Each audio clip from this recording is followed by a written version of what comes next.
right, hi everyone, and welcome to another episode of the Bream Fishing Project.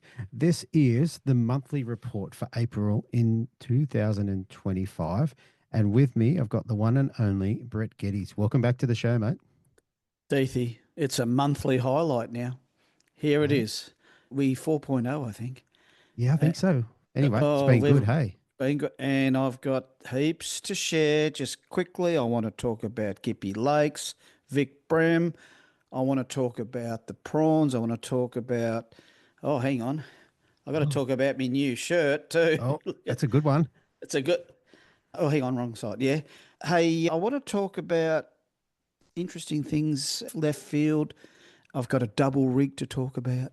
That's just for a start. What do you got, mate? Mate, we're going to run through the competitions for this month just really quickly. Likewise, we're going to talk about prawns as part of the collective challenge. So I think we're a bit of crossover there. I've been shopping, so I got some new toys. I've had some active target experiences, which are just touch on a little bit, mate, and more, probably more than we can cover. So what I reckon we'll do is we will roll the intros and we'll get straight into it. Here we go.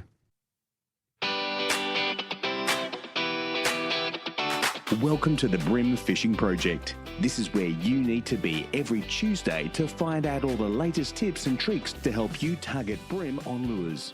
You'll get to hear from some of Australia's elite bream competition anglers and see how they were able to achieve their results in competitions around the country. Now, here's your host, the 2019 Hobie Kayak Fishing World Champion, Andrew Deeth.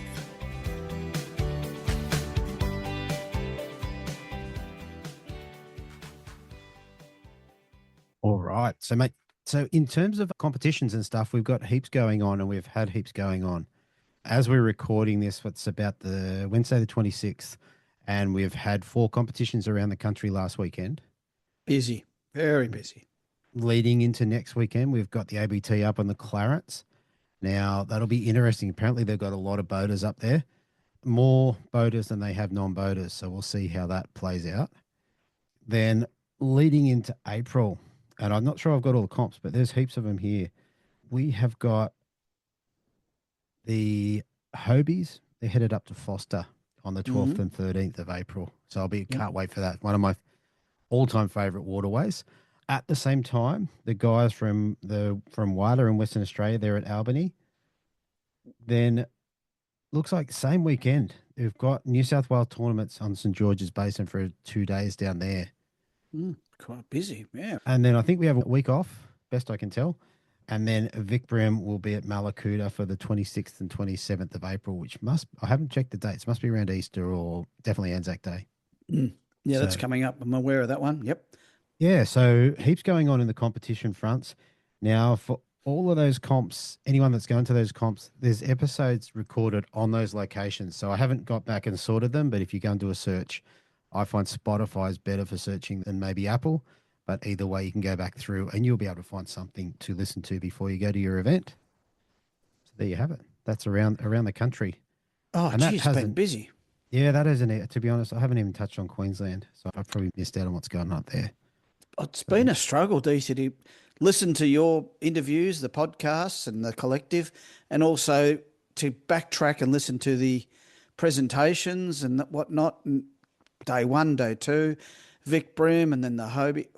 So there's lots of hours staring at my phone. Yep, a lot of content. It's great. So yeah, all right, mate. Where do you want to start? Do you want to start with the prawns? Oh, I'd love to start with the prawns. I have. Let me clarify that. I have actually struggled with my skimps in the last week or so, but they've come back into play because I've been targeting perch as of the last week and caught a mountain of perch. We'll get onto that later. But I wanted to run through, particularly with the skimps, because they've been such a highlight. And this is rehashing what we've talked about on the collective.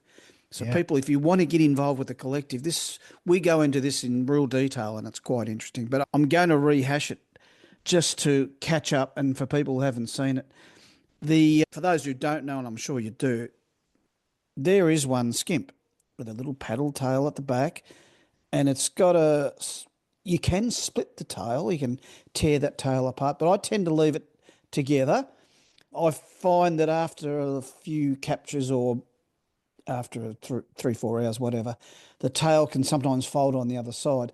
But initially, if you wanted a little bit of extra action with a alternating tail, that is actually an old Spines Yeah. jig head going way back. And of course, it's got double hooks on it. Yeah. And those guys actually invented that or designed that spine jig head after reading all about how I love double hooks on hard bodies. And they went and designed that with a internal weight and various lengths and whatnot. So I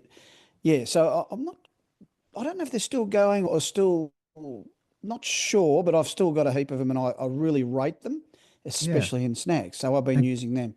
And can I just explain to the listeners that can't see it? So what you've got a soft plastic lure, and Spines was basically a company that made up a type of hidden weight jig head, which runs through the front of the lure. It's quite long, so as long as the lure, it has a lead weight in the middle of it, which acts as a keeper and a weight. And then at the back, instead of coming out the top with a normal jig head hook, we've got just an eyelet, which you can attach a treble or in this case a double hook to. Yeah, and it was designed and they came with double hooks because that was their initiative to use double hooks because they were so snag resistant. And there's historically a traditional skimp. Now, the other thing I wanted to explain too in what I've been doing since I've had them is that there is a little facility. They've got a cut. They've got you can insert a rattle into the bottom of them. So I've glued that together.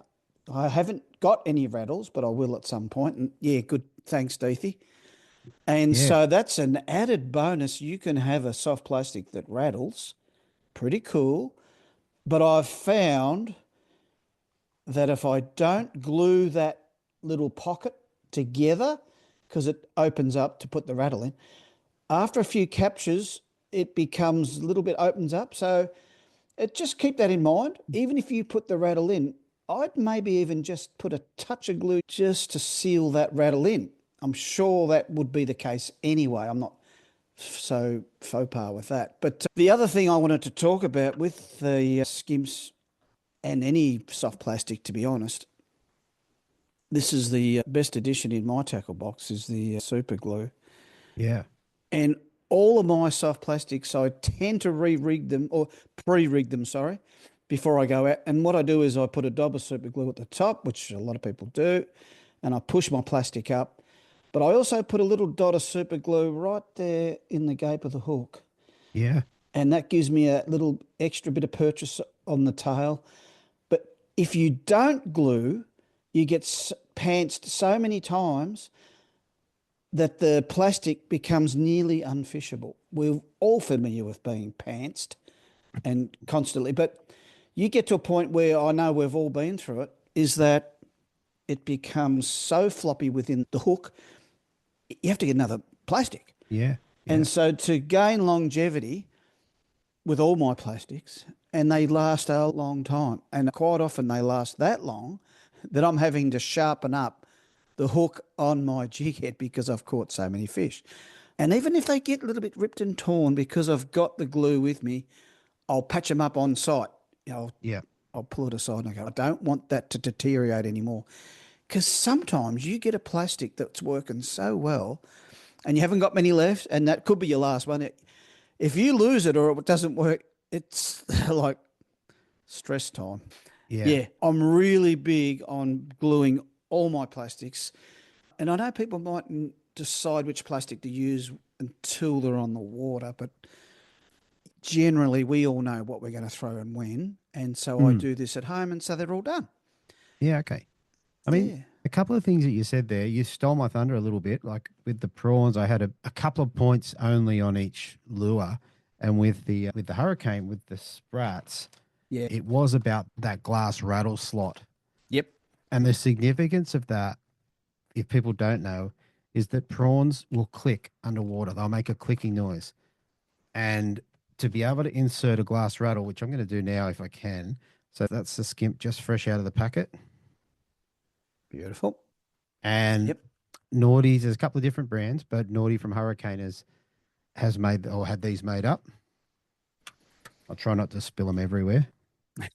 And it just gives you that extra attraction, doesn't it, Deethy, with noise versus, and we're uncertain as to what fish here underwater, but there's a lot of noise under there and it travels a long way. Noise travels further underwater than it does in air, and it could be even more amplified underwater than air. So don't ever discredit it.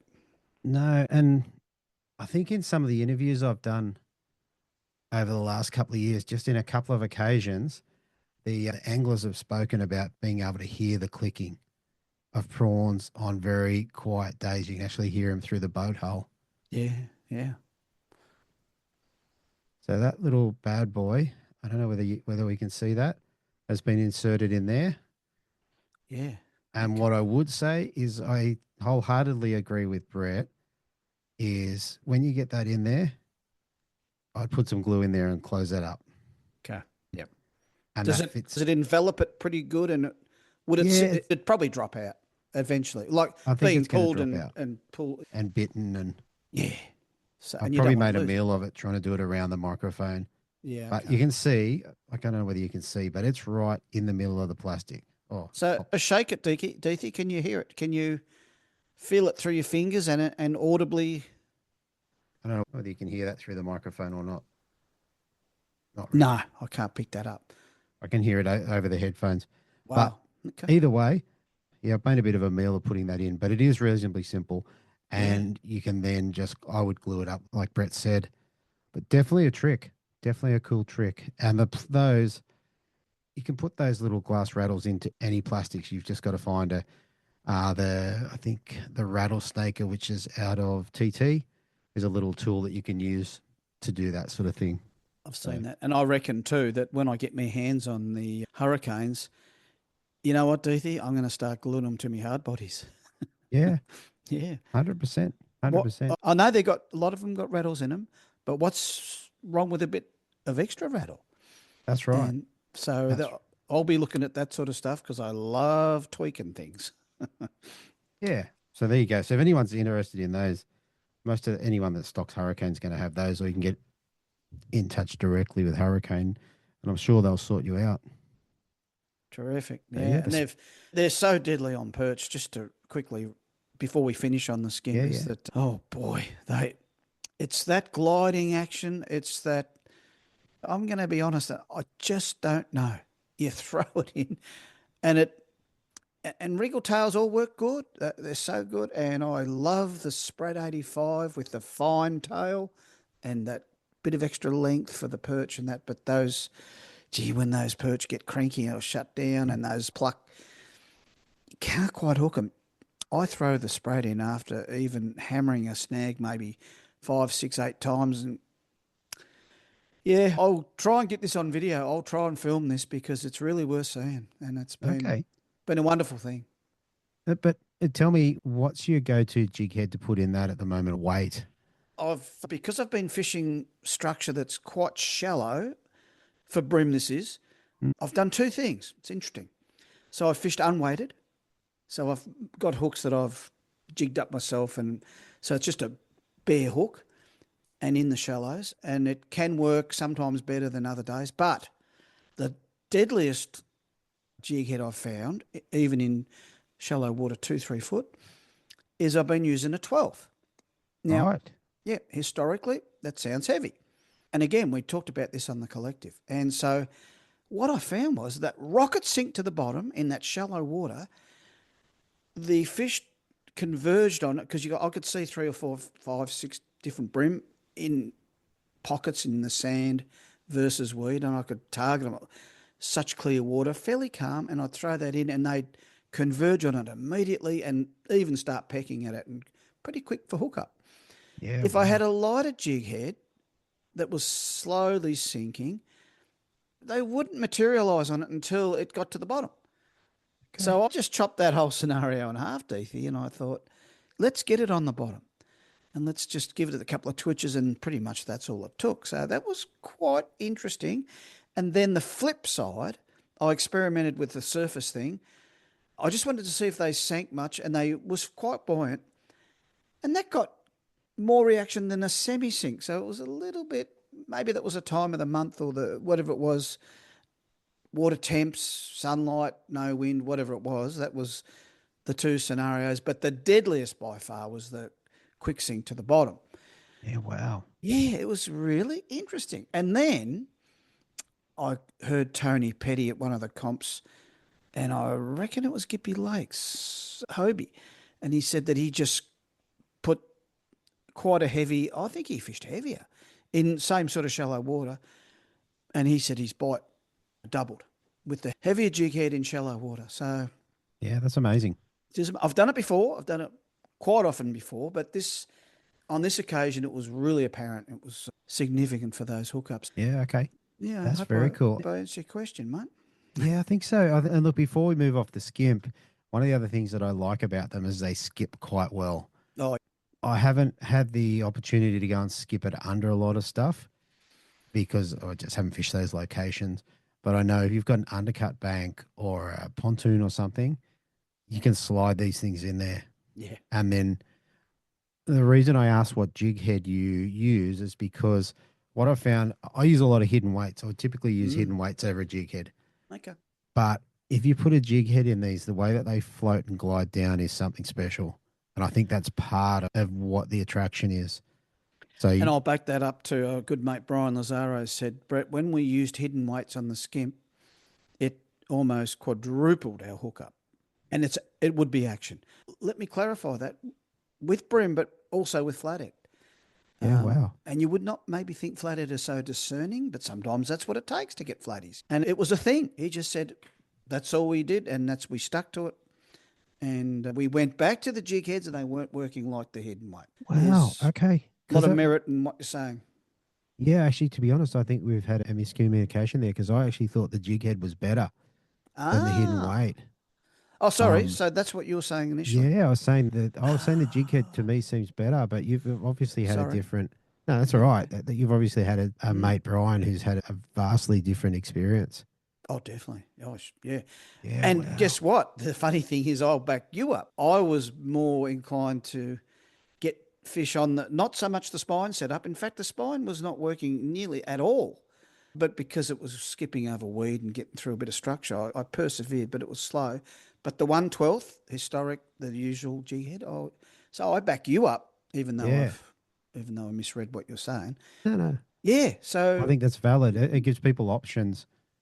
First of all, to fish what they like, what they're used to. But I like the idea of the heavier jig head. The other thing that does is just you get a couple extra meters casting. So that's true. makes Yeah. a difference. Yep. And you've got better contact to your actual lure, haven't you? Like you've got a slightly tighter line to you, so you see the take and all that. So there's a little bit in that as well. Yeah. I think if you're using a 12th or even if you went heavier, I think when that prawn, like it's a prawn lure, when that goes down and hits into the sand, it's going to go into the sand a little bit, the same as a prawn would. Could be. A prawn's going to go in and go down to the bottom and work his way in quite quickly. It's the first thing prawns do when they're panicked. You'll see them swimming around or on the surface. They dive. Yeah. At night when you're prawning, you'll say, oh, there's a prawn, I'll get him. Bugger. Gone straight into the sand. Yeah, you've got to look for the eyes because that's all you can see. Every time. So there's a bit of merit in that. Yeah. Yeah, interesting. Okay. All right. Do you mind if I move on to, I want to move on to the pro lure prawns. Yep. Would that be cool? Yeah. So I got this color, it's half a packet, obviously, just because it's bright. And I'm just going to show you how I've been rigging some of them in a weedless presentation. So here's one that I half prepared earlier. So what we've got is a weed hook, a worm hook, sorry, with a little bullet-shaped tungsten weight, and then a float stopper to hold that in line. Now, for anyone that doesn't know what a float stopper is, there's heaps of different ones of these, but this is just one of the packets that they come in, and basically you can see the loops in the line there. You thread your line through before you put the lure on, and then you pull one of these little float stoppers out over the line because they're designed to be tight fit. Then you put a bullet head weight on. And then sometimes I've seen guys put another bead in there to the hook just to give that a bit of a cushioning effect. The idea with the hook setup itself, we're trying to create a presentation that we can pull through weed without getting hung up on anything. Does that Yeah, kind better of with make your hand sense? behind it. Yeah, Yeah. So better. we're just trying to make it so it's a really smooth presentation. Now, to rig this, for anyone that doesn't know how to rig these, basically you're going to grab your hook, you're going to line it up against your plastic and work out roughly where it's going to come out. What I like about these hooks is the back edge up here, so on the end there, is quite straight. So it means when you come out the top of the plastic, you're basically drawing a straight line up through the plastic. If it's curved, which I won't show one because that'll just bag someone else's brand. But if it's curved, it just means you draw a curved line through your plastic, if that makes sense. And Deethy, let's not forget too that with that straight or angled gape, when the fish bites down on it, the plastic goes straight down. It doesn't have to go back and around. So the hookup rate must improve. That's right. The other thing that you've got here, because you've got that flat section out the front there, you've actually got a little bit of leeway as to how you rig it in terms of you can miss by a couple of mil and you'll still be okay. So once you've worked out where you're going to bring it out, I'll try and do this. I'll try and do this correctly. Okay. Basically come in through the front, straight as possible. I go in maybe 3 or 4 millimeters, then do a sharp turn. Bring that down and turn it around so that it's now in the front part of the plastic. Then you can measure that up again. I don't know whether you can see that very well or not. And then bring that up through the plastic. And there's a little hook slot in the Pro Lure ones. So basically, I'm not going to rub my finger on it because unless you bury that in the plastic, I don't want to get a hook in me. But it's pretty weedless. You can pull that through a fair bit of cover. And then with this, that comes down on there and gives you a pretty nice little presentation. And I can imagine this being pulled out through the edge of a weed line. So you can cast into the middle and just try and creep that out. Anything that's down there is going to have a crack at it. So. They're quite snag resistant, that hooker, that rig, that setup. Yeah. And surprisingly, the hookup rate is excellent. You would think you'd get a lot of short takes. But as Mario Vukic pointed out to me not that long ago, he said, Brett, if there's a bream that doesn't push that plastic down or a fish, he's too little, you don't want him anyway. I reckon that's pretty accurate. It's a pretty good point. Yeah. Yeah, so something different with the Pro Lure anyway. And when we started the challenge in the collective, some of the photos of the way the guys rig things were unbelievable that I hadn't thought of. And actually, although I'd rigged plastics like this before, exactly like this before, one of the other guys showed a photo of how he'd rigged it exactly like that. So, yeah. So there you go. Attention to detail. Yep. Exactly. Did I send you a packet of SL remixes?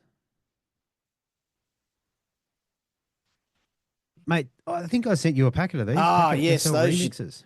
Yep, you did too. I got the avocado colour. Oh, nice. Have you used them before? No, I haven't used them. I have used them in the last few days. Yeah, okay. All right, we'll come back to that. Now, for the prawn challenge, I reached out to Stephen Blackmore about this, or via Carl Dubois, but reached out to Stephen because I've been using these as a prawn for years. Yeah.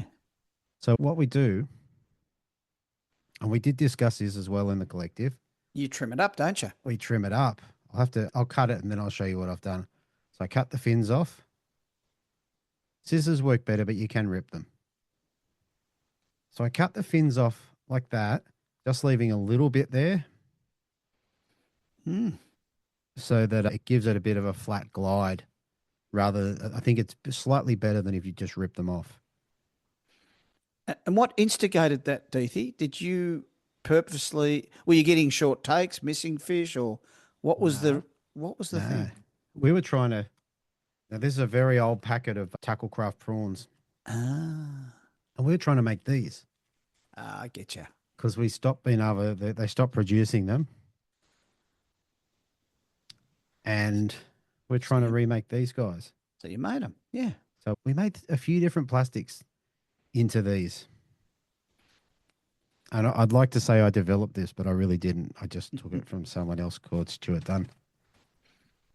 Interesting. What you do, cut your plastic off. You get your favorite hook. In this case, it's a 1/28 number 1 TT. And then you get some of this stuff. So some strings. Yeah. Now, I bought some new ones today when I went shopping, and they were in a bag. This is obviously a white set, but they're in a bag like that. Yeah, I've seen them. $9. Yep. And I reckon there's 10 years worth there. So I won't be buying them in a long time. Grab the one you're after.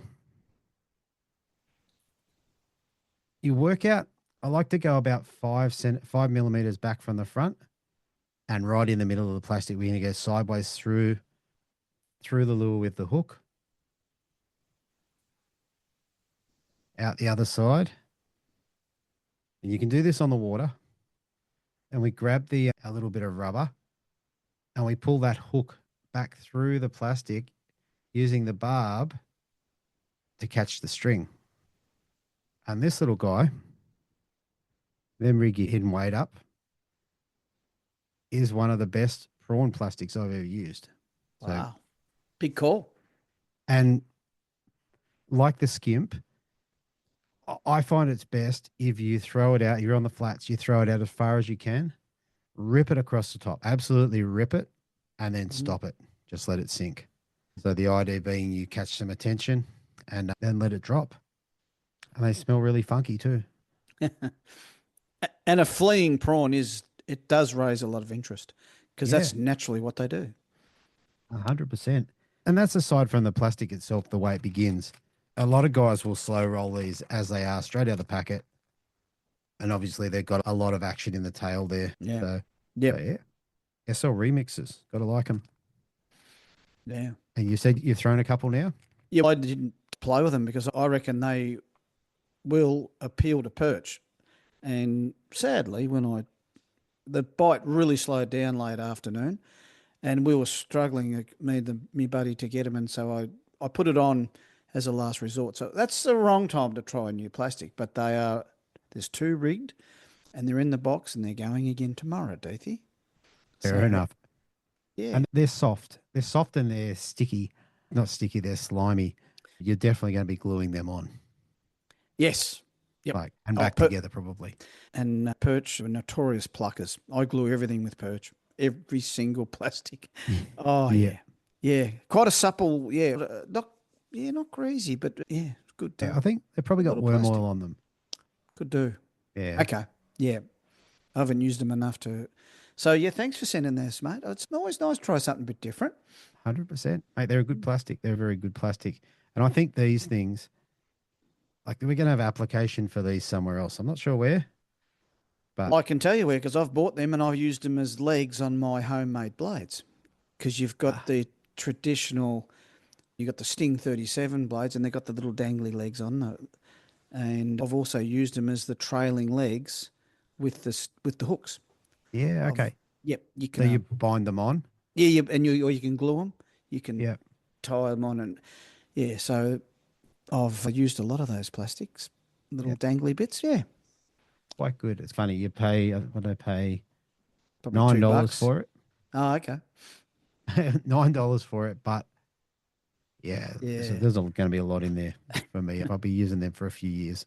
Yeah. And you bought different colours by the look of it, so you probably got 5 years worth. That's it. I bought white and I've bought the orange, and I had these are the old Lacanis ones. Yep. Which I can't seem to find anymore, but they were cheap. They were like $2 each. Okay. But equally good. Yeah, they're like in snapper jigs and stuff. Yeah. Yeah, so that covers three of the prawns that we had in the challenge. The other one was the bait junkie. Now, this one, out of all the plastics, was the most, in my opinion, the most finesse. So when you've got a subtle bite, you want it to land softly and maybe sneak up a little bit. I reckon this is the go. I was talking to one of the guys at the AFT comp on the weekend, and he was saying that this, what I've got in my hand for the listeners, is a clear one with gold fleck. Mm. And he said this is his favorite color. But in terms of finesse, yeah, I think these things are really good. And like the Hurricane, or at least with a hidden weight, the glide on these is really good too. I was just about to launch into that. They're about 60 mil, I reckon. Bit Yep. smaller. Yep. Yeah, they're 2.35 inches, whatever that is. So Okay. 60 mil is probably Closer accurate. to it. Yep. I probably should show you how rigging. These are a very soft, thin plastic, and I think they're reasonably challenging to rig. I might show you what Chris Hickson showed me when they were just in the prototype phase. They don't seem to have much body at the tail. No, Just by view from here. 100%. And this, But this that adds to hook, action. 100% adds to action. And this hook, honestly, this is a number one. This is too big. You need number two. But we can still get the idea. The way Chris rigged this was, like, we all rig plastics the same. So you measure it up, work out where the hook's going to come out. In this case, it's going to come out about right where that joint is. So it's not ideal. So that's why the hook's too big. But we can still work it out. But he basically squeezed this between his fingers in a way that made it really flat, and straight. And then he very purposely fed that in, and he held everything so straight. And probably better than me, he did a pretty perfect job of rigging it. The only other thing I would say is with this sort of plastic, sometimes you can't push it on. You actually have to pull the plastic over the keeper. Turns out it's a pretty reasonable job of rigging that. Looks good, yeah. The trick is in how you hold it, in keeping that plastic really straight between your fingers. That saves the hook from deviating out the side, maybe. That's right. That's right. If it's straight, then you're a better chance to get in a line. If it's curved, you've got to follow that. And I just think with a plastic, you can see how thin it is. There's nowhere to move. It's got to go dead center. It's not going to work. So there you go. But super finesse bait, great for boats. Like such a good lure for boat hulls, in my opinion. Yeah. And it would benefit from a dab of glue at the front there. 100%.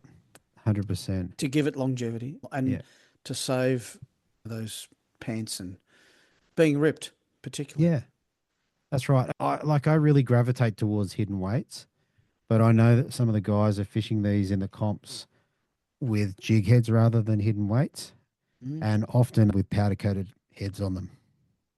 So they've got the different colors available. You can go everything from motor oil to orange. So yeah, just another option. Yeah. So there you go. Bait Junkie 235 prawn, I think it is. Yeah, 235 inch, 60 mil. So there you have it.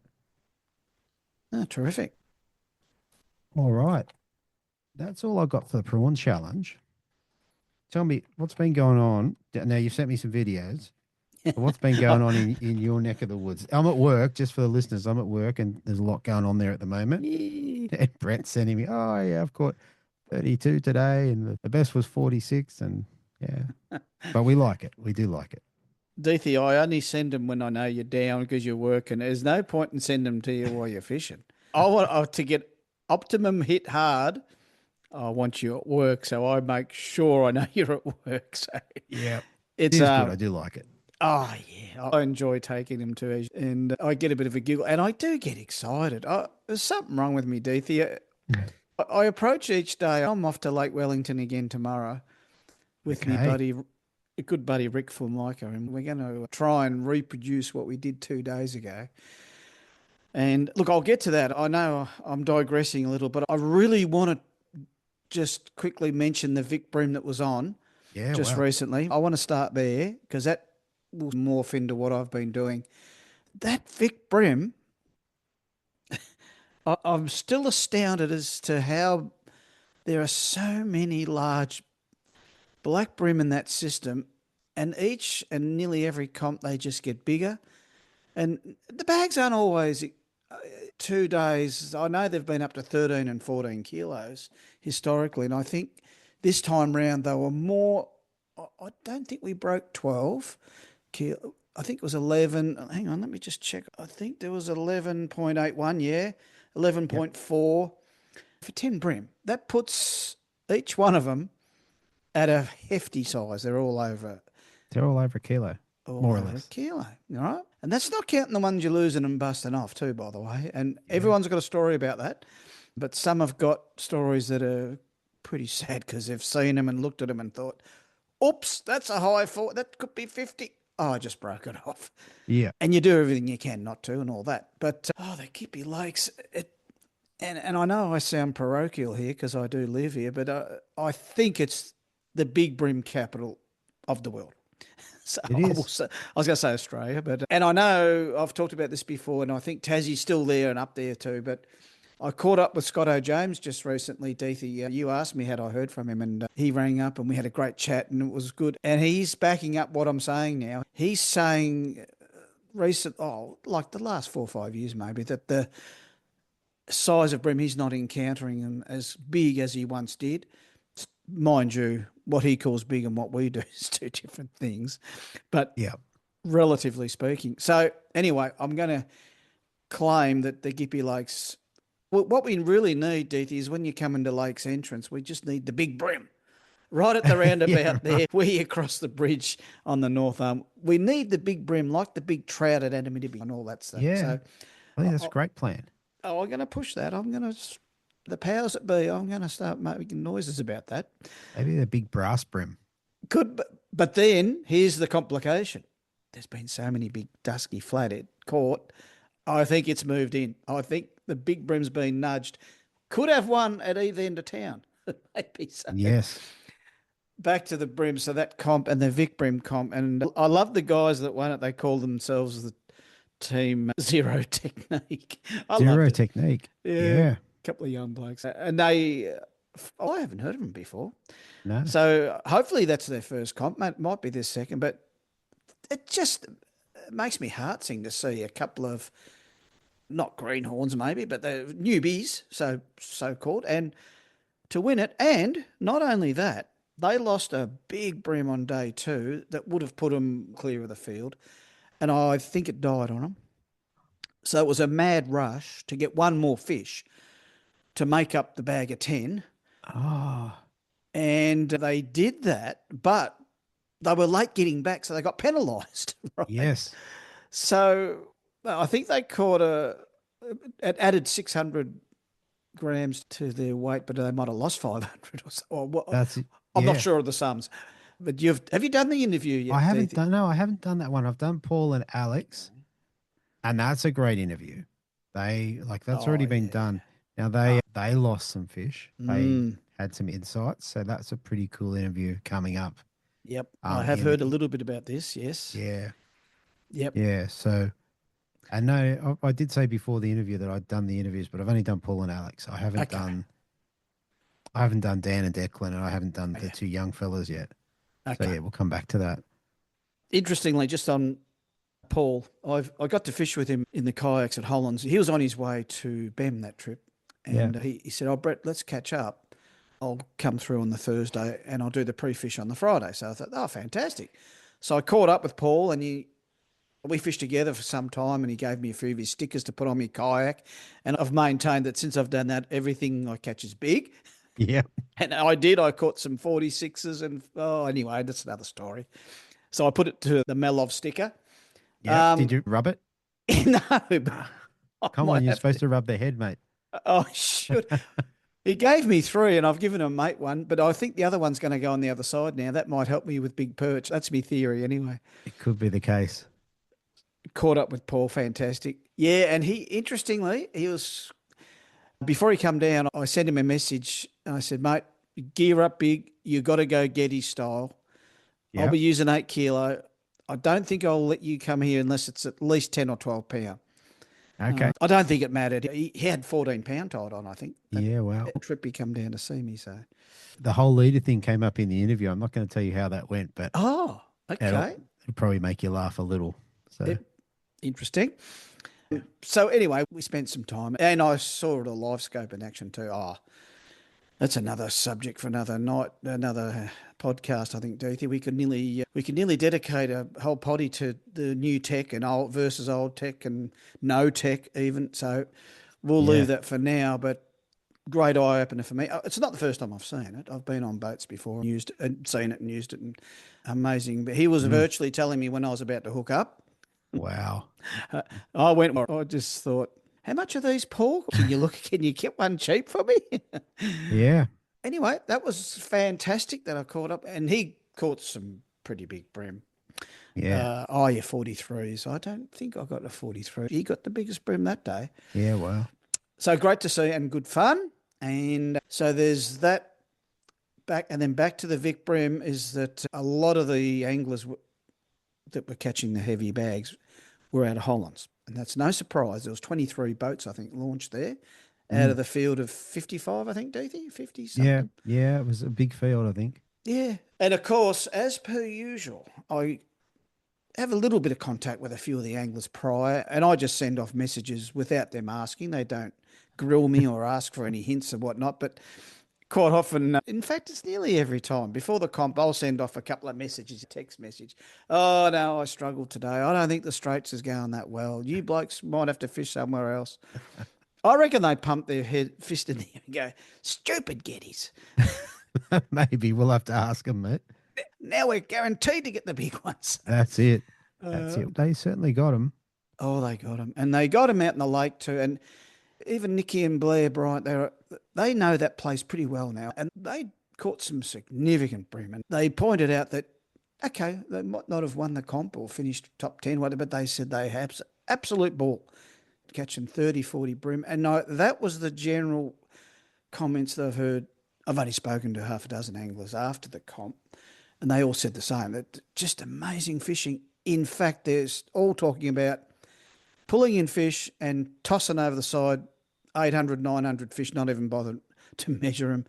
Crazy. Just under a kilo, the 36, 30, it's only 38, chuck it back. But it's a wonderland. There is a definite reason I love this place, and it's getting better and better. And the reason it fished so well this time round, particularly in the western areas, you've got Lake Victoria, you've got Meetung, and then you've got the Tambo, and then you move up into Lake Victoria and past Paynesville, and then you come up through the Straits and into Wellington, and there's rivers that feed into Wellington.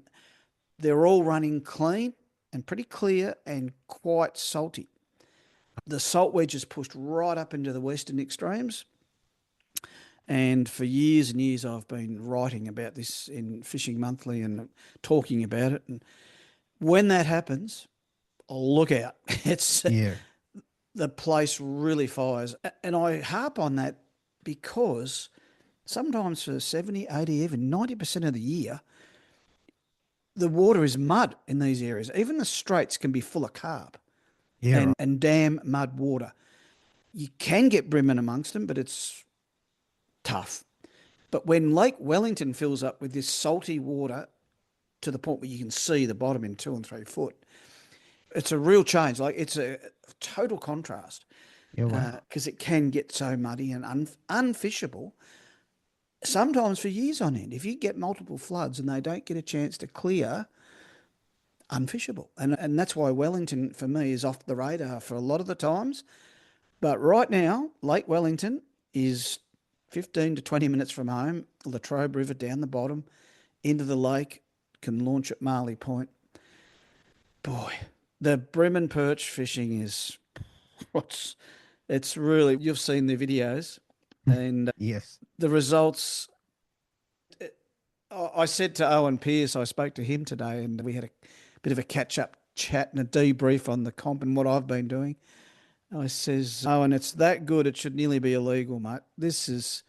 I'm casting soft plastics and hard bodies out into the middle of the lake. I'm fishing the margins and the edges, as we have all been doing, out from Hollands, where Beardy won the comp and where others have caught so many fish in this Vic Bream just gone by. But now switched focus and just exploring out, let's just try out here. Silly cast and all that. And it came about because good buddy Rick for Micah, he had a loop in his reel. He said, oh, Brett, this could be a tangle. I just got to cast way out here and I've got to get this tangle out. Oh, it's out. Look at that. And I said, that was a big, long cast, mate. And he went, why? And he goes, oh, I think it, oh, plunk. I said, oops, that's big. That could be a carp out there, maybe. Oh, no. There was a cracking Bream 42, I think. Yeah. But wait, it gets better. Out there, it's, when I say out there, it's 80 to 100 metres out off the edge because we've drifted off away from the edge. We're catching estuary perch. And, right. But not one, not two, like a dozen. And, wow. And when you look at Lake Wellington, it is 10 Bim rivers can fit in it. Yeah. Wow. Massive. That's perspective, right? So people might say, oh, Brett, you shouldn't be giving away your perch horns. And I just go, good luck. Have a go. It's huge. Yeah, yeah. But just having said that, fancy me turning up there and Rick says, oh, I've got another one. I said, oh, those Bream there. No, it's a perch, Brett. I said, flip me, Jip. Let me have a crack at this. So we concentrated an hour or two doing, more. Just, isn't fishing a great thing, Deethy? I know I'm excited again. I know I'm going over the top a bit, but come on. Who's caught perch out in the middle of nowhere in three? It's still only 2, 3, maybe 4 foot at best. Yeah, wow. No structure, no weed. And even for the Bream, no structure, no weed, no banks, just flat, silty bottom. It's even muddy because it's historically a muddy environment. It's not. Yeah. It's semi-sandy, but it's got a lot of silt in it. You pull up a snag or something, it's just oozing with silt and all sorts of crud, and you think, well, they're out here. But there's multiple fish, and they're all sizes. Look, I won't say they're all big. We're catching 28s and littler, but all the perch are big. All the perch are hardly under 35. So pretty good. What do you think they're eating out there? That's a very interesting point, that, because it's in Lake Victoria, as in out from Hollands, you can see them chasing small prawns and shrimp, maybe baitfish, I don't think, but you can see them, and you can actually target those risers and those slurps and those bow waves, and you can catch bream. Yeah. So they're definitely tracking them down. And so I have bait friends that are out there catching them on prawns and whatnot, and they'll take them home and clean them up, and they've said, oh, yeah, no, but they've got little prawns in them, but they've mainly got shell in them. And that's not surprising because nearly, I reckon, 98% of bream have all got shell. But they have pointed out that, yes, they've had some crab in there, but also shrimp and small prawns. So that was interesting. And a little bit dynamite. Yeah. Yeah. Exactly that. Soft prawns, yeah. Perfect size for what you're talking about, I reckon. It would be. And the skimp's working on them. It is. But not as good as the hard bodies for whatever reason. Twitch 50, Twitch 40, I put them out, and it's really about the bottom grubbing. I should nearly go to a fatty with a bigger bib and a smaller. I haven't got to that. It's experimental. That'll be maybe tomorrow. But I'm even putting a dollop of lead underneath the bib of the Twitch 40s in particular to get the longer distance into the lake and to get them straight down and just digging in a little. And hookup rate's improved. It's got, probably doesn't make that much difference, but I haven't done enough of it to tell just yet. In a nutshell, that's exciting enough for me to probably lose sleep tonight to get there in the morning. Yeah. Okay, mate, you said something there that caught my attention. You said the term bottom grubbing. Yeah. Tell me about that. I just think bream being such a bottom feeder and probably sensitive to any movement from or down on the bottom, I've always been of the opinion that, and hence the heavy jig heads too, by the way, that anything that's bouncing around down there and making a disturbance is like easy to eat. I think it's a bit like the opposite, like a bent minnow on top, a fish making that much commotion on top. Easy. That's why I think bent minnows are so deadly on surface feeding fish. brim or otherwise, and I transpose that to the bottom. Anything that's stirring up the bottom, he's not doing a very good job at concealing himself. He's giving himself up. So he could be wounded, or he could be, I'm making this up. Yeah. But it'll do, because anything that does make that disturbance on the bottom is asking to be eaten, in my view. Yeah. And so I think, and hey, history tells me, I talk to people, they say, you got to have your lure smacking into the bottom, and that we reckon it helps. And at some point in time, that stops being old wives' tale, and it's actually a fact. Yeah. And I reckon I've embraced that. And do you subscribe to it where you fish in the shallows, mate? I think so. But what caught my attention is I read an article in a magazine. I think it would probably be 15 years ago. And the article was called Bottom-grubbing. And I tried to keep the article, but I don't know where it is. Okay. Now, what this article was, and that's why I thought, maybe you knew it without us speaking. It was a guy that wrote an article about getting hard body lures with bibs and weighting them up so they were so heavy they ended up on the bottom, and you basically just drag them across the bottom and they drag and dig in, and Wow. And he called it bottom grubbing. Yeah. Now, that's what I remember from an article I read 15 years ago. And when you said it, I was like, oh, my goodness, maybe you wrote the article. He could be a brother from another mother.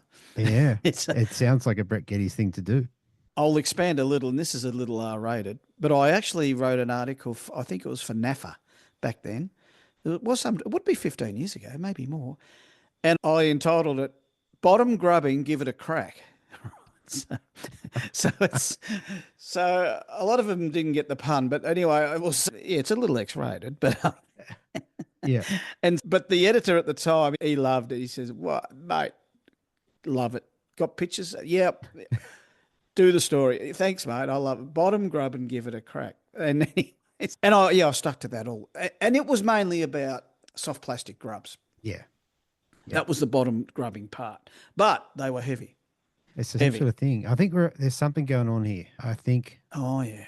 And I did fish a comp in Brisbane, or not in Brisbane, at the Gold Coast, and we're fishing one of the bridges there. Can't think of the name of it. Anyway, I was fishing with Jason Meach next to me, and there's two parts to this story too. Now, Jason was catching a stack more fish than me. Like, he was getting 4 to 1, 5 to 1. And it turns out he was using a much heavier jig head. Much heavier. Same plastic. Same sort of plastic, yeah. Yep. As it turns out on that day, and I don't really understand it exactly, he ended up getting a lot of littler fish, a lot of smaller fish. And I got the bigger fish. I think I was using a baby vibe. Yeah, I was using a baby vibe. Yeah. A baby vibe and probably a bivvy at that point as well. And I ended up getting the bigger fish, but he just towed me up in terms of numbers. Interesting. And this is over a sustained hour or two, not just a fleeting 10 minutes. Yeah. So it had some significance. Yeah. Yeah. So the extra weight, I think it might be something we have to look a little bit more. Like I said, a hard body weighted to the point where it sinks to the bottom and then you just crawl it across the bottom. Yeah. That's cool. I might try and look that up. That's cool. Yeah. Let me expand further, because this is an extension of now blading in the shallows. And I don't know that many are onto this. And I know I keep bringing this up over many chats, many podcasts I've done now with Greg and others, and written about it. But those blades, I reckon, work in the shallows because they're doing that same bottom grubbing. Yeah. And they're like nearly dragging. And you can flick them, and you can work them, and you can make them vibe.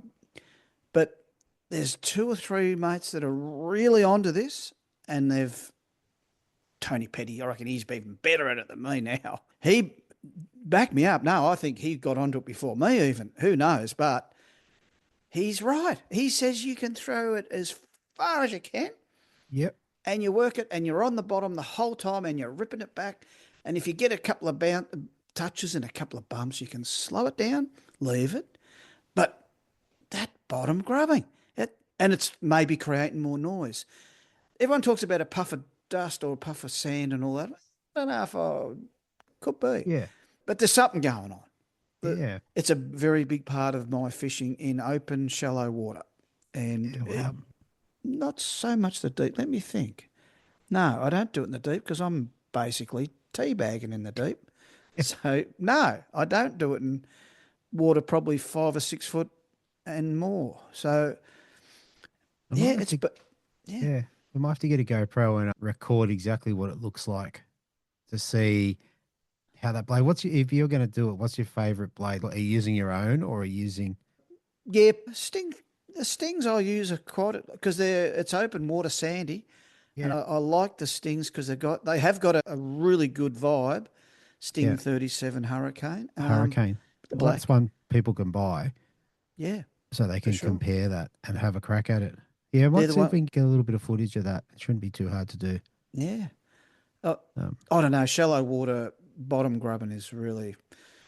I know a lot talk about it with hard bodies. I think that's pretty common. I think that in all... Yeah, I know a lot of it. Comp anglers talk about that. But anyway, in summing up a little there, Deethy, to have all this action so close to home and... Look, I haven't broke any records the last 3 or 4 trips at Lake Wellington. Actually, I don't think I've broken 42 centimetres, but it's close to home and it's busy. And any cast is a big perch or a really good brim. You're going to have to drag me away. Normally, Hollands is... I will get back to Hollands probably in 2 or 3 days. My buddy Anthony Havers is on my case. We got to go. And so the comp boys have moved out. There's been probably 5 or 6 days since, and we couldn't fish over the weekend with all the boys around. I wouldn't want to annoy them for a start, but with 23, 30 boats. There was the 23 boats in the comp, and I think there was a Melbourne mob come up, an angling club, and there was another 10 boats, 12 and it was duck shooting. It was all happening. It would have been a horrendous waterway, very busy. And again, how good are the comp boys? They smashed the place. With all that carry on. Yep. Oh, just and incredible. They still got it sorted. Yeah. And Deethy, just while I'm on that Hollands thing, I've written down these names here. I want to give a shout out.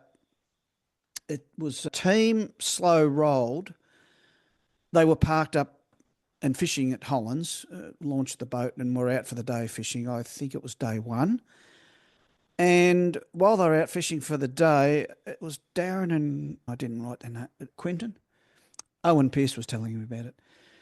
And I heard about it on the grapevine as well. Their car got written off in the car park. Oh, what? Got smashed up. The front end was been ripped out and it was tragic. It was... Oh. I haven't seen photos as yet. I can't even still picture it. But to come back to your car, and I think the front wheels, or one of them was nearly at 90 degrees and they couldn't drive it. And you can't get your boat home. Can't get the boat. Someone must have helped them out to get they did weigh in and they talked a little bit about it on the way in. And when I was watching the weigh in, I thought, gee, that's weird. And not forgetting that I park there 60, 70 times a year. And for that sort of thing to happen, and I still can't understand how it happened. And they didn't catch who did it? Someone drove away? No. One of the anglers heard it while he was fishing close-ish by. Yeah. Heard this big commotion and then crash, bang, and then another car scream off at pace. And there was heaps of debris and carnage around the pub. Well, but all those people there, I can't believe that someone hasn't seen, or maybe they did, I don't know. Maybe they did. Wow. So, news is sketchy, but I wanted to give a shout out there because I know that feeling. I've had my car tampered with. I won't go into it, but only a year ago, I came back to my car and couldn't drive it. I won't expand. But it's not a good feeling.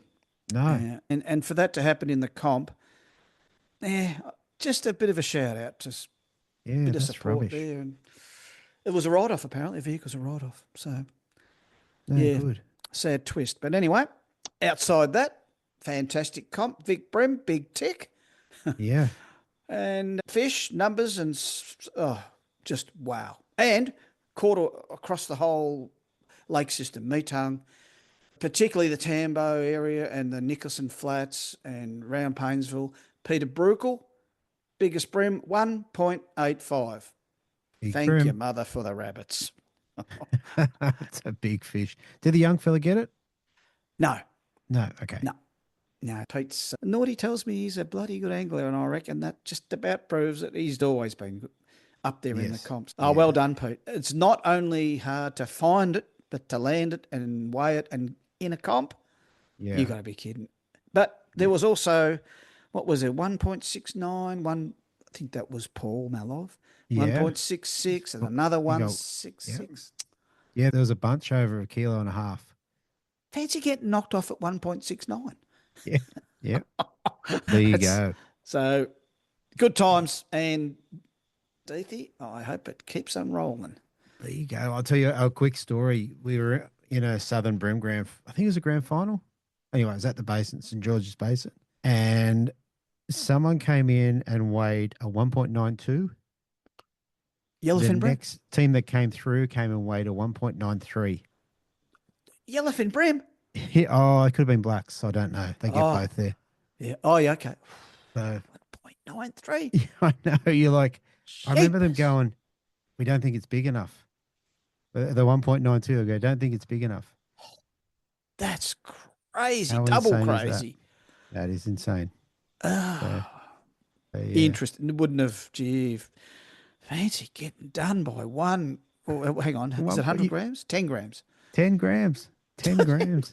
You would have looked at that. You would have gone, we just got $500 or $100 or 200. Like, I would have raced back to the live well and pulled out 10 shells that other fish had lost and put them back in his poop chute. There's your 20 grams back. That's it. Oh, that's just unlucky. That's unlucky. But lucky for the other guy. So Somebody's got to win it. Vic Bream. Yeah. There you go. So, mate, tell me, before we move out of that area, what's going on with Lake Tyers now? When they moved the Hobie comp because it wasn't going so well. What's your news now? At the time when the comp was put forward for Lake Tyers, it was still full and virtually unfishable. And those that had been fishing, it was just horrendous. Anyway, Peter Nord was the big driver behind moving it, and that was huge success, and that was Fantastic. great. It's good for everyone. Yeah. However, the lake has settled after being drained out, and probably only about a week and a half later, maybe 2. Yeah, sure enough, the report started rolling in. And the fishing is now sensational. A lot of bream. Lake Tyers is not renowned for a lot of huge bream. We don't get a lot of... You can pull them up at about 38, 40, the odd 42s. Yeah. You don't get the real breakout, standout. But there's a mountain of them around 34, 35 and very catchable and very aggressive and whatnot. But the flathead was the other thing. It's really important to talk about this is because the numbers of flathead, all sizes, they're not the big trucky 85 pluses, but the good ones, the good 40s to 55s and maybe 60, 65s, they're showing up in, reasonable. If you put a big enough day in and do enough searching, you're going to get them and not too hard. So that's a great story because it had been really unfishable for, I reckon, over 12 months. Yeah. And so it's bounced back and it's such a great thing. And it is high on my agenda for this winter because I chase dusky flathead in winter. That's my favourite thing, the real big mummers. Yeah. Coldest of the months, that's my thing.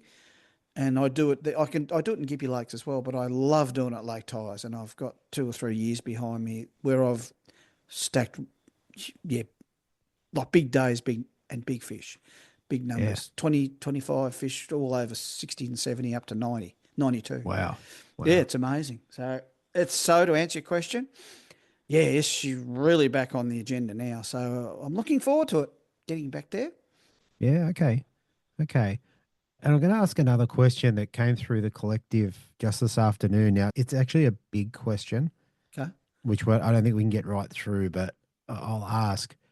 At this time of year, so as we move into April, May, what are the fish doing down there in terms of, are they moving upriver or downriver? Are they spawning? I actually don't know what the movements are down your way. Do you have some knowledge on that? Yeah. So they're definitely not spawning. They're starting to congregate in the deeper sections of the rivers. You will still have a percentage of fish, and let me just say 50 at a guess, that will be out in the lake and catchable and doing what they're doing right now. As the water temperatures drop, the fish and the daylight, I think it's more of a daylight trigger. As the daylight and the temperatures come down, the fish will start moving into the rivers, but you will still get a percentage of the fish that are out in the flats. Right now, there's probably 90% of the fish are in the flats, Gippy lakes and all that. But in that change over time, they will start to move into the rivers. Now, they won't spawn until, I think the prime spawning time's October, November. Okay. And it's pretty universally backed up. But that's their first run, and they're opportunistic. If it's a really wet year, they'll go again after Christmas. So you get 2 spawning events. Yeah. But the first one's definitely October, November. Now, around August, September or August is when they really do hit the rivers. Yeah. And that's when they get tough to catch. They school up in huge, big schools, and they become super tough. Yep. When they're on, yes, you can get heaps of them, plastics and blades in the big schools deep. But to answer the question fully, that time of year is where I'd still be targeting them out in the lake. The best sport, B, for the bigger fish, and they're the ones that are feeding more so. The ones that have moved in early to the rivers, they tend to shut down a bit and they get a little bit cranky and they school up and they do weird things. They become uncatchable or hard to catch. That's my short answer. Yeah, and so the black brim, they spawn upriver and they basically chase the correct salinity. So then if you get floods and things, that's going to affect where they're located, I would imagine. For sure. For sure. Yep. And it will push them out into the lakes. I've had and caught spawning brim, albeit they were tough because they were spawning. But, out in areas like Paynesville that were salty, but they had a fresh flush over the top. They will spawn in that saltier environment too, which is, I know it's contradictory what I'm talking about, but I think there is a case that sometimes they'd spawn more fresh, or all the science tells me that they do seek that salinity level. Yes. And there may even be some logic, or it may even be some science behind that they need a certain level for the eggs to develop or to do what they've got to do. So there may be that as well.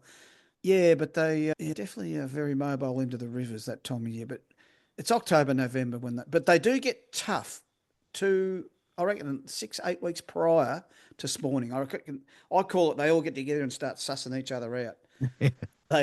Who's going to be dating who and all that sort of silly carry on. I know it sounds silly, but in 25 years of trying and seeing them on the sounder, can't get them. That'll do for my answer. Yeah, fair enough. Fair enough. Yeah. All right. I think that covers the sort of southern brim sort of areas, unless you've got anything else to add there. Yeah, not so much area-wise. Marlowe's still fishing well for flathead. Where else? Bem's always fishing well. And I wanted to ask you a quick question just before we get away from Gippy. What was your breakdown of the comp there, Deethy, as far as how it went and the fishery as a whole? Which system, Bem? Bem, yeah. Bem was... I always liked Bem. Yeah. There was plenty of fish to be had. Getting the bigger fish was definitely a challenge for me. Personally, I ran what I normally did. I thought it was going to work this year. I thought I'm a real chance here. Just didn't quite come to plan. I only got relatively small fish for the system. People are going to find the interviews that I've done for the Hobie comp really interesting in terms of techniques and lure choices. What I noted personally, particularly on day one on the Saturday, I ran the baby vibe a lot, and I ran the bivvy as well because I just got stock of the bivvies. And I found on the Saturday, if I didn't move that lure quickly, I didn't get a bite. Reactionary hit, yeah. Yeah, so different to what I would normally... I do a lot of stuff down there, but if I had to pick one technique, it would probably be a slow technique. Yeah. But over this comp, it was the other way. Yeah, it was definitely... Definitely, like you said, a reaction bite. What's your opinion on how the size of fish... It seems to be going down year on year nearly. I don't know if it's an alarm bell thing, but the biomass of bream in there is phenomenal. Full stop, end of story. So it's a healthy, wonderful system. But what's your opinion on that? Was there much talk amongst other anglers about that, or did you bring that up, or others? There was some talk about it. I think the system as a whole, and I think we've spoken in a number of different platforms on this, Yes. that it is the fish just as a whole are getting smaller. And personally, I wonder whether it's because the bigger fish are being taken, whether it's by people taking fish or Mm. by other means. But sometimes I think if everyone takes a trophy fish home, then you by, let's say, unnatural selection, Yeah. all the big fish get deleted and Yeah. you end up with the smaller fish reproducing smaller fish. You're selecting for small fish genes That's right. Whereas, indirectly. Yeah. and this is where slot limits are such a beautiful thing. Like in BEM, they've got a slot limit for flathead, which I wasn't aware of till Yes. I'll tell you a story about that in a second. But they've got a slot limit. And what that does is once that flathead gets over 55, he's now relatively safe from human predators. Mm. And then all of a sudden you've got a whole lot of big fish capable of growing big out Mm. there reproducing. Yep. The Potentially big fish genes. There's more big fish genes around That's to right. spread the love. Yeah. And That's exactly right. Now, yeah. something happened. I don't think I spoke about this before. I caught a flathead on a baby vibe, and as I brought it in, because I was fishing light line, it broke the lure off. Yep. And then I got my pliers and I'm fishing it out, and I dropped the lure, and it went down further. And I'm like, oh, this is hard. And then I'm watching, I go to reach in again, and I saw the stomach open, and the lure, a little baby vibe, 100% in the stomach, gone. And I'm like, okay, there's only one way to get this lure out of this fish. Not that I need the lure, but I'm like, this fish is not going to survive with a lure in its stomach, I don't think. Yeah. So I went and found a boat fishing for food and handed over a fish and said, make sure when you pull it apart, when you clean it, you pull the lure out of its stomach. Yeah. That's never happened before. I've never done that. No, and I tell you what, that's never happened to that lucky angler either. Hey, do you want a flathead, mate? You want a flathead with a free lure? Oh, what a ripper. Yeah. So Open arms for that. The good thing about that is I couldn't keep it in the comp and it would have died. So that was not a great thing. So either way, someone got to eat a pretty decent flathead, which was nice. And there's plenty of flathead in there too. There is plenty of flathead in there. One last thing, Gippy Lakes, baby vibe, you've jogged me memory. As I've mentioned already, Rick, I've been fishing with him quite a bit recently, and terrific fellow. He's a very like-minded angler. And so he was fishing around Raymond Island recently. He lives in Paynesville, and he was on foot. And so he started fishing his hard bodies and a few plastics, and he was doing it tough, 1 or 2 bream. And then he put a baby vibe on. Yeah. He got 9 bream nearly in a row. Wow. From not quite donuts, but little donuts and not many, to what? 1, 2. And so I want to say he got 9 in a row because I reckon he has said to me that, but I'll just leave that open for clarification. But regardless, like he just threw his hands in the air and said, "But I can't believe it." I said, "Wait a minute." And I thought to myself, that's Deethy's favorite. And that's it. Yeah. And so I've got one in my box now because I'm ready to throw it on. But that's just interesting. When everything old becomes new again, and you've proved that too. You've won a comp on And for your interest's sake, I just thought I'd recount that story for you. That's a great story. And tell me, do you know what colour it was? Did he say cockle or something? Oh, yeah, cockle. Cockle colour? I think that was the one. Yeah. Pretty sure. But so it must be a shell look-alike-ish or no? It's a little bit. Oh, ow. You got caught too. I got caught. Yeah. It's a little bit like the old 439 colour from Eco Gear. Yeah, I know the colour. Yes. So that's your cockle baby vibe. Yep. Got the orange on the bottom. This one's got the chin weight that I put on after the event. And for the record, I'm really liking this colour. Like I was using black all the time. Yep. But I've used a lot of these, and you'll love this on 3 pound straight through. It's 3 pounds straight through. In the deep-ish or very in the deep. Round structure, all sorts of stuff. Okay. What a ripper. Yeah, okay. And the weight would be also like high flow. You'd be in 15 Yeah. foot Sometimes, plus and high flow. yeah, we're in like 6, 8 meters sometimes and current.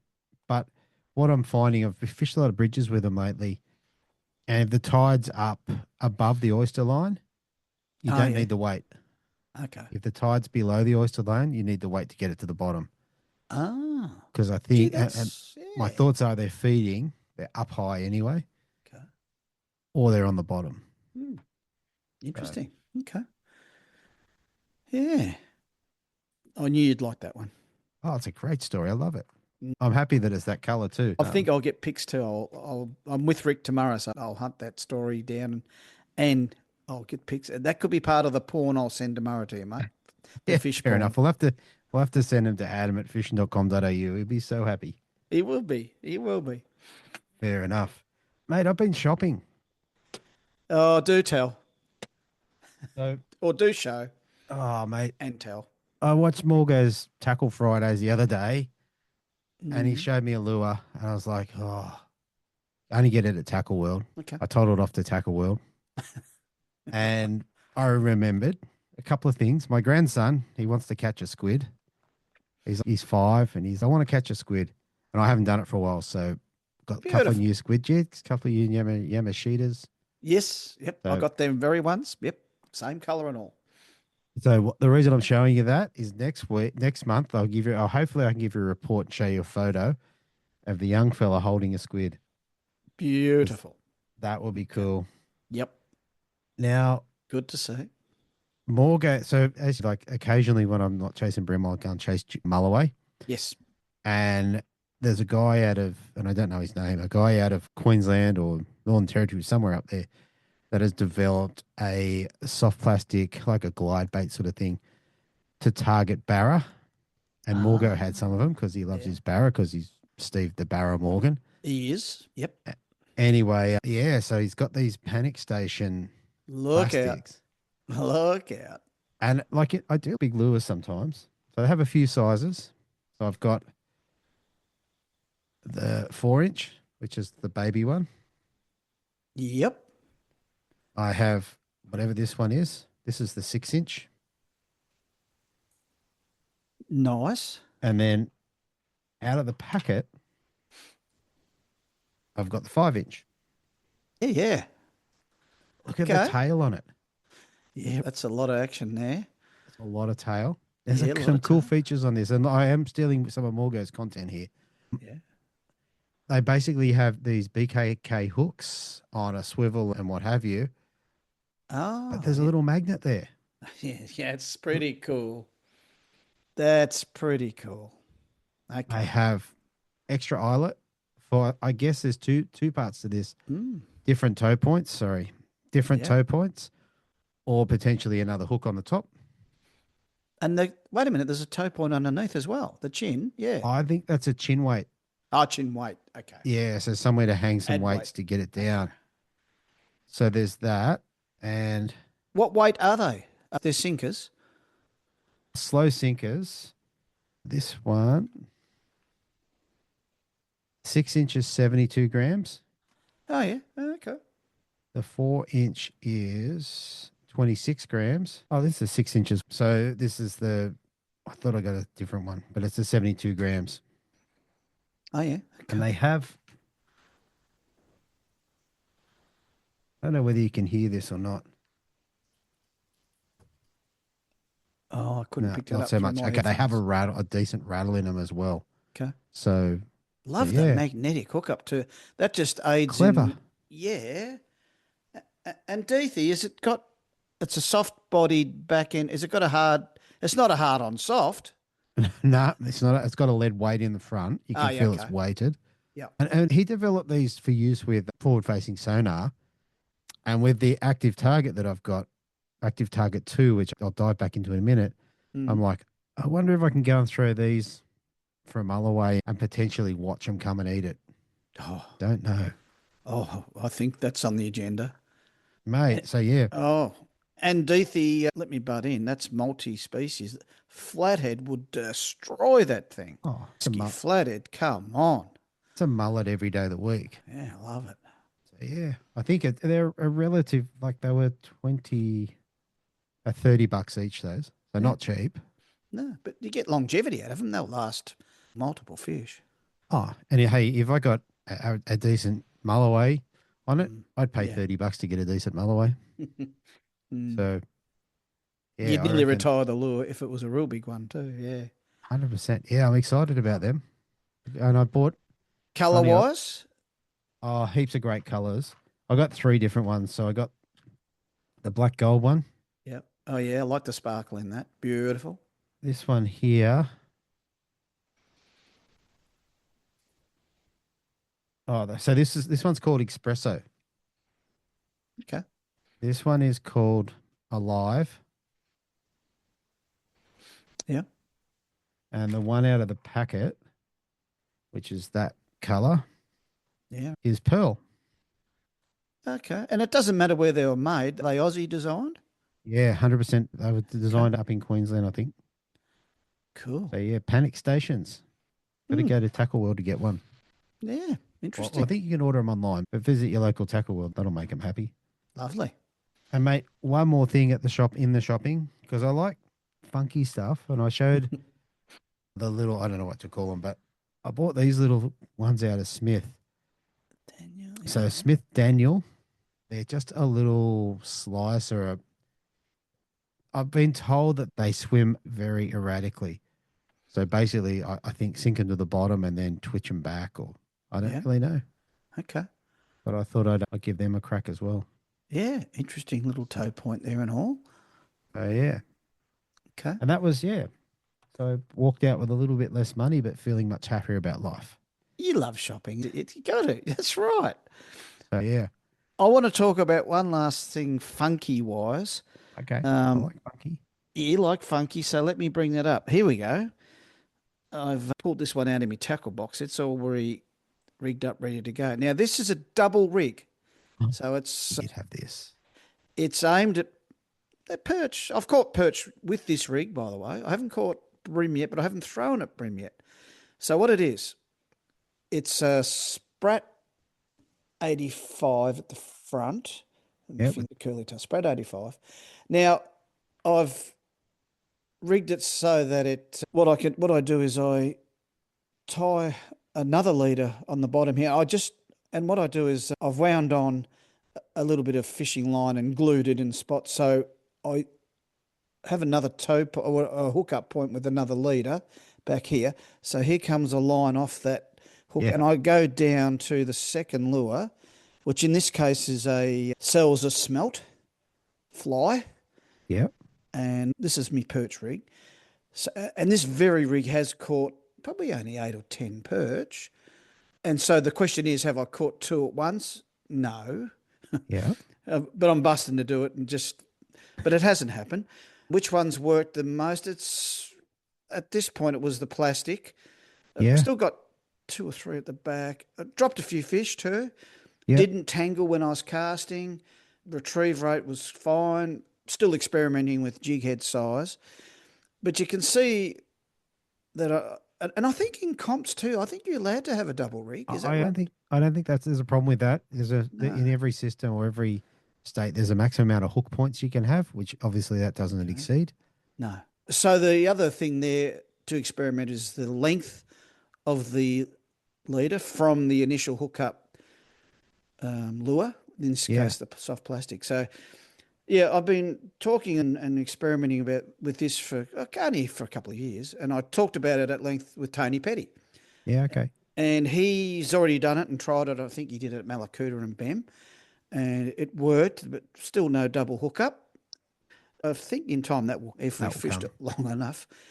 But interestingly, the hookup rate on the plastic, as per hit and take, was fine. I didn't get a lot of short takes or whatever, so the extra line and down to the fly didn't seem to matter.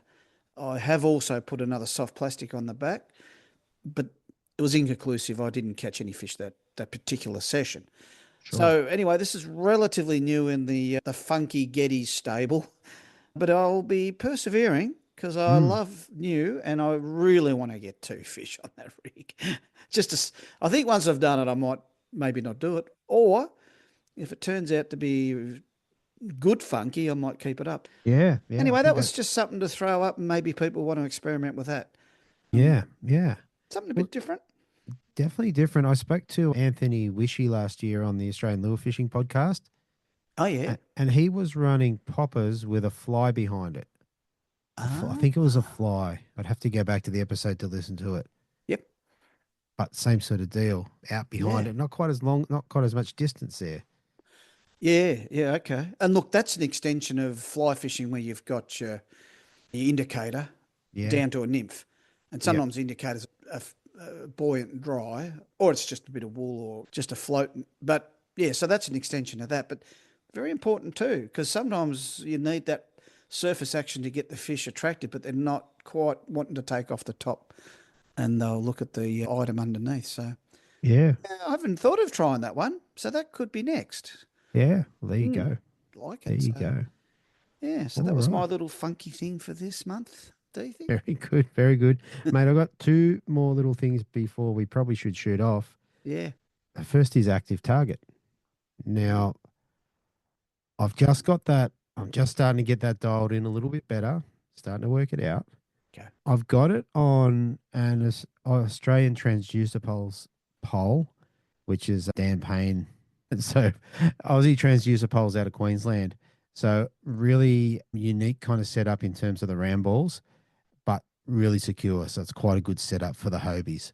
And he's got a heap for just about every application.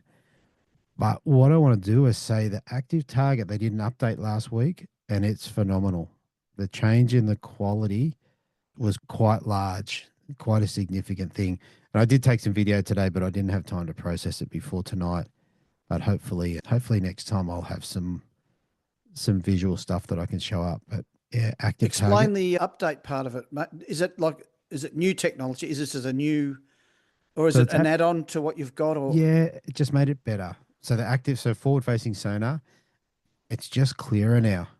right? It's clearer. Your definition went up, I don't know, 20, 30, 40%. Like for me, it was quite significant.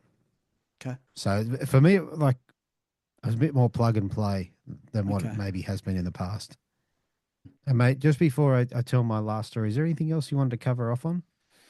No, I reckon I've got through nearly. I think that's about me, mate. Only to say that this month's record comes courtesy of Neil Young's Old Ways in the Right. background. I've always got a little record up there. I did notice. I didn't miss it. That's Neil Young, another one. He's only got about 53 albums, I think, all up. That's all. And how many have you got? Oh, no, I've got everything Neil's ever done. Well, there you go. I'm There you go. fanatical. And anything he's ever played on as well. Oh, yeah, no, I do love him dearly.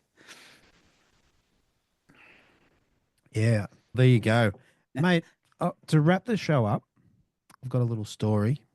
Good. I fished in the action fishing tournaments out of Pittwater last weekend on Sunday. Now, Pittwater, I believe, is a challenging location for kayaks. Even though the structure up there, the waterway is beautiful, it always feels like you need to travel further than you can. Because of flow as in current as well, or I don't know, the fish just don't seem to be, or not when I fish there. They haven't been in good numbers near the launch. Although guys did get fish there, so I don't know. Anyway, I fished and we got rained on pretty hard within the first half an hour or so. So we got absolutely hosed, soaked through. It was pretty yuck. bugger. And the comp ran from 7:30, from 7 till 12:30. Ah, And I fished for hours. Went up around Scotland Island. I fished banks. I fished deep. I fished shallow edges. I could not raise a fish. So absolutely gutted. So I'm on my way back. I've got 40 minutes to go and probably 20 minutes paddle. And I got one of my I think favorites. I know where this is going. So a bivvy in that colour. Yeah. And I came up to this boat, and it was a significant boat in as much it had trees on it. Now, I've never seen a boat with trees on it. Interesting. So it was some resort thing, and it had trees on it. So I threw my cast out, first cast, I went, I'm going to see if there's anything under the bottom. Like, it's a big boat. It's not moving. And it went down and I loaded up on a fish. I went, how good's this? Beauty, got one. No donuts. No donuts. Yeah. So I came in, measured it, took a photo, took a video, went, right, threw back out again, second cast, loaded up on another fish. 2 casts. So we're now about half an hour to go, Yeah. whatever it was. And I brought it in, took a photo, measured it, threw back out again, third cast, loaded up on another fish. So I fished all day. It's time to go home. Yeah. And I've got 3 fish in 3 casts, filled my bag In a comp. and came Unbelievable. 4th. Oh, you got up to 4th, yeah. And came 4th and won $100. Crazy. You didn't have time to upgrade. I had 2 more casts and then I mistimed it, but I didn't know how long I had to go. So I made a decision because with them, if you're late, you're DQ. There's Okay. no grey, No minus. Yeah. which I think is great. That's fine. Cool. But you can't be late. So yeah, a little bivvy. Oh, Deethy, great story. Yeah, in all my fishing and all my years, I've never filled a bag in 3 casts. I've done it in 4. I have not done it in 3. And wait, how's this bit? So there was 1,203 casts, and then the 204, 205, and 206 were the only ones. So you were fishless, is that right? Fishless. Totally. I had a couple of snapper and Oh, yeah. a little tailor, but no brim. Not because you can weigh any brim in that comp because it's a measurement comp. That's a cracker story. You got to recount that story when you do the interview for that one. Oh, maybe. I don't want to steal the guy's thunder, but Come on. That's yeah, I think one of them will mention that. Well done, Deethy. Yeah. The other thing, while I was paddling around not catching fish, I did notice that the side scan on the Lowrance, I think was much better after the update as well. And I found 5 wrecks at the bottom while I was paddling around. That you hadn't seen before, I obviously. don't fish up there. Oh, okay. Yeah. But I'd see them. You'd see a boat with a motor on the back and mark it. So, at some point I'll go and drop lures straight down on those. So already proving its worth. Yeah. Potential. There you go. Hey, great story, mate, to end on. That's a real cracker. That really appeals to me. It was pretty cool. It was such a hard day. And then I got a result, left me not knowing how to feel. So it was good. Wow. And a lot of comp anglers will relate to that story as far as I'm not going to get a fish this comp. Don't know what the... It would be a shocking feeling. 100%. I've been there. Yes, In mate, we've all comps, done it. Anyone's fished comps for a while has gone back with none. So there you go. All right, mate. I reckon it's time to roll the outros. And, mate, thank you so much for coming on. And Fantastic. Yeah, we'll have a talk next month. Good stuff, Deethy. And I'm right in the middle of some really terrific fishing, so I'm sure I'll have stories to share next time around. Very good, mate. All right, thanks again. And I'll see you in the collective. Good one.